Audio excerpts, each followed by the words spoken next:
ابن انشا، لکھنے کا مسئلہ کیسے حل ہو، آج کیا لکھا جائے؟ یہ مسئلہ ایسا ہی ٹیڑھا اور دشوار ہے جیسے یہ کہ آج کیا پکایا جائے۔ ہم نے اپنے دوستوں کے گھروں میں اس بات پر فساد ہوتے دیکھا ہے۔ ہوتا یہ ہے کہ میاں سے بیوی صبح ضرور پوچھتی ہے سبزی والا کھڑا ہے، آج کیا پکایا جائے؟ میاں نہایت استغنا سے جواب دیتے ہیں جو جی چاہے لے لو، لیکن جب دوپہر کو میاں کے سامنے کھانا آتا ہے تو جلا اٹھتے ہیں روزانہ بینگن روزانہ بینگن، مجھے کیا سمجھا ہے تم نے؟ بیوی پوچھتی ہیں آلو لے لوں پھر؟ قبض کرتا ہے۔ گوبھی بادی ہے، چقندر میٹھے ہوتے ہیں، کریلے کڑوے ہوتے ہیں، شلجم میں کوئی کشمیری ہوں؟ دال بیگم مارے ڈالتی ہو، تم جانتی ہو مجھے پہلے ہی سے گیس کی شکایت ہے۔ اچھا تو خالی گوشت پکائے لیتی ہوں۔ نہ بابا تمہیں معلوم نہیں، خالی گوشت فاسد خون پیدا کرتا ہے، کوئی سبزی تو ہونی چاہیے۔ آخر کون سی سبزی لوں؟ بیوی پوچھتی ہیں۔ کہہ تو دیا جو جی چاہے لے لو۔ اور اس کے بعد میاں اخبار میں ضرورت رشتہ کے کالم میں منہمک ہو جاتی ہیں۔ تو پھر آج کیا لکھا جائے؟ ہم ان لوگوں میں سے نہیں جن کے لیے مضمون لکھنا بائیں ہاتھ کا کھیل ہے۔ پہلی بات تو یہ ہے کہ ہم بائیں ہاتھ سے کوئی کام کر ہی نہیں سکتے۔ دوسرے یہ کہ اپنا شمار ان باکمالوں میں کرانا مقصود نہیں جن میں سے ایک سے یہ فرمائش کی گئی تھی کہ قطب مینار پر مضمون لکھو۔ وہ فوراً کھٹ کھٹ مینار کی سیڑھیاں چڑھ گیا اور اوپر سے چیخ کر پوچھنے لگا کس موضوع پر لکھوں؟ بچپن میں جب ہم سے گھوڑے پر مضمون لکھنے کو کہا گیا تھا تو ہم نے بھی اسی طرح حکم کی تعمیل کی، لیکن خرابی یہ ہے کہ گھوڑا قطب مینار نہیں ہے، جانور ہے، ہلتا بہت ہے، کتنا بھی سنبھل کر بیٹھو قلم رپٹ جاتا ہے۔ ہمیں اپنے ان محترم اور بزرگ افسانہ نویس پر ہمیشہ رشک آیا جو فرماتے ہیں کہ میں ریڈیو کا فرمائشی پروگرام سن کر افسانہ لکھتا ہوں، وہ یوں کہ اس میں سے کوئی مصرع یا بول پسند آ جائے تو اسے بطور عنوان ٹانک کر قلم چلانا شروع کر دیتا ہوں۔ ہم نے ان کے نئے پرانے افسانوں کا ایک مجموعہ نکال کے دیکھا۔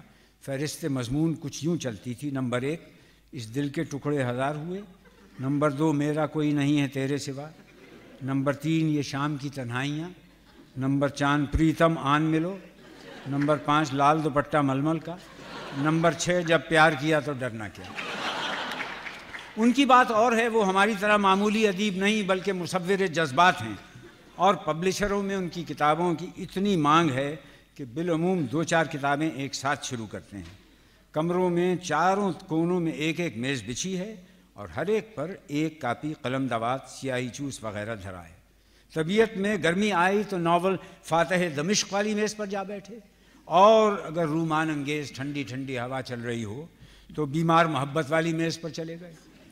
ایک میز پر انہوں نے ایک تحقیقی کتاب شروع کر رکھی ہے، اہل قرطاجنہ کا فلسفہ مابعد الطبیعات، اور ایک پر رہنمائے مرغی خانہ، کیونکہ موصوف ریٹائر ہونے سے پہلے سرکاری مرغی خانے کے انچارج تھے۔ یہ سارا کارخانہ بڑی خوش اسلوبی سے چل رہا ہے۔ ایک بار ذرا سی گڑبڑ ہوئی کہ ناول مارکہ ہلال و صلیب میں ایک مقام یوں آتا ہے: صلاح الدین ایوبی نے تلوار اٹھا کر مجاہدوں سے خطاب کیا کہ بہادرو، آج زندگی اور موت کا سوال ہے، یاد رکھو جب مرغی کے چوزے 1 ہفتے کے ہو جائیں تو ان کو روزانہ کنگنی کا چوگا دینا ضروری ہے۔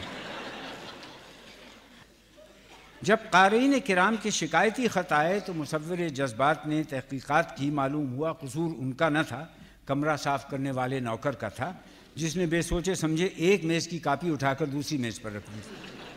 چنانچہ کتاب رہنمائے مرغی خانہ نکال کر دیکھی گئی تو اس میں ایک باب یوں رقم تھا: مرغے کو گھٹنوں میں رکھ کر اس کے سر کو بائیں ہاتھ سے پکڑ لیتے ہیں اور 2 چھوٹی انگلیوں سے اس کے پیٹ کی مالش کرتے ہیں۔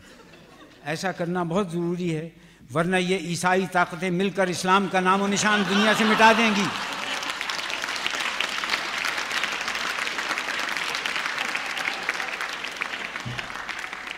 بہرحال ہماری مجبوری یہ ہے کہ ہم گراموفون یا ریڈیو کی مدد سے نہیں لکھ سکتے۔